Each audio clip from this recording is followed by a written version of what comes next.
this is Dan Miller for Bluegrass Unlimited magazine, and we have another installment of the learning bass runs for guitar. We've done several up to this point, and everything we've done is a walk from the chord you're on, walking up to the root of the next chord that you're changing to. But you don't always have to walk that way. You can walk backwards. So that's what I want to talk about today. Instead of walking up a scale, whether it be a major scale, pentatonic scale, chromatic scale, instead of walking up the scale from one chord to the next, you can descend into the target note as well. And sometimes that's what's called for. So if you're going from G to C, right here, the simplest way is just to go E, D, C.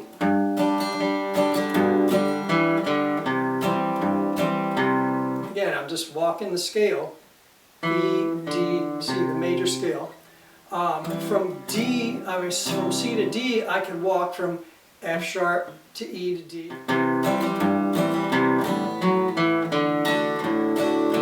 Right? And then a simple one going from D back to G could just be going B, A, G. Right? So you could go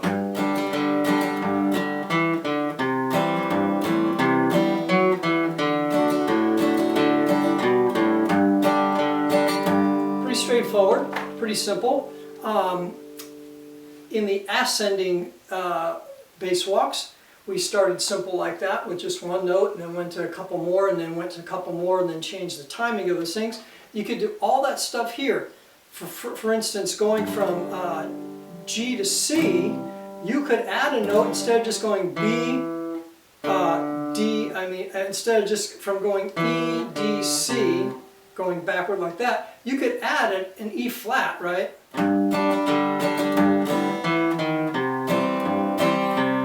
Or you could change the timing of that. So I did eighth notes. That's kind of cool right there. So that was, again, D, E flat, D, C.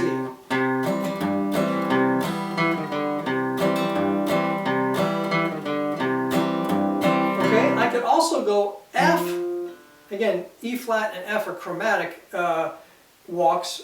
I'm adding notes outside the scale, but I could do that as well. So that time I didn't play the D note, I just went F, E, C. That time I did put the D note in there. So any of those things, again, change the time. So I did eighth notes, quarter note. So those are just some examples of how you can walk. You could go up above the note and walk back down to the chord. So in G, my target note is C, and I'm going above the C note and walking back down to it, either using the E, D, C, or the E, E flat, D, C, or the F, E, D, C. Any of that stuff works. You could even do F sharp, E, D, C, whatever works well for your ear. Any of that stuff will work at just descending into that target note. Same is true for instead of so instead of going into the D, I could go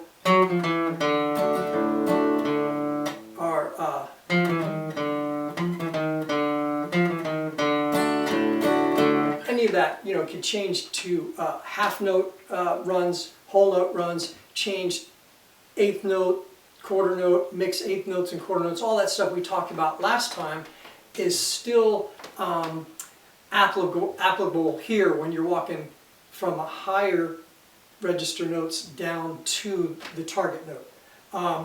D to G, last time I went B, A, G. But you could go,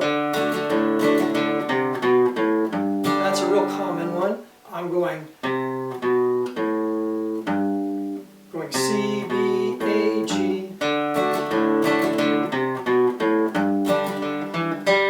Okay, so those are ideas, and again, you could add more notes, going chromatic, you could change the timing of these things. Going from D to C, you could do the same thing you did when you went from G to C. You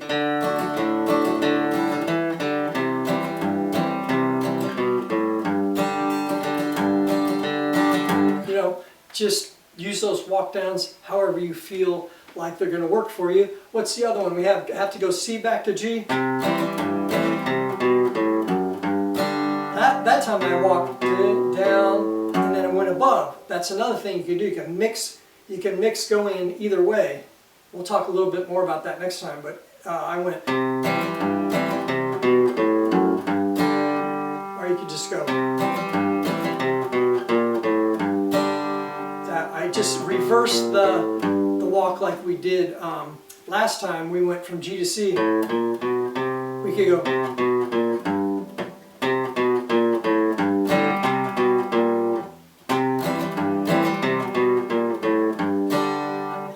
So we could just reverse that walk up, that chromatic walk up. I just did it backwards, going from G to C. So I think that covers everything between G, C, and D chords in the key of G, the 1-4-5 progression.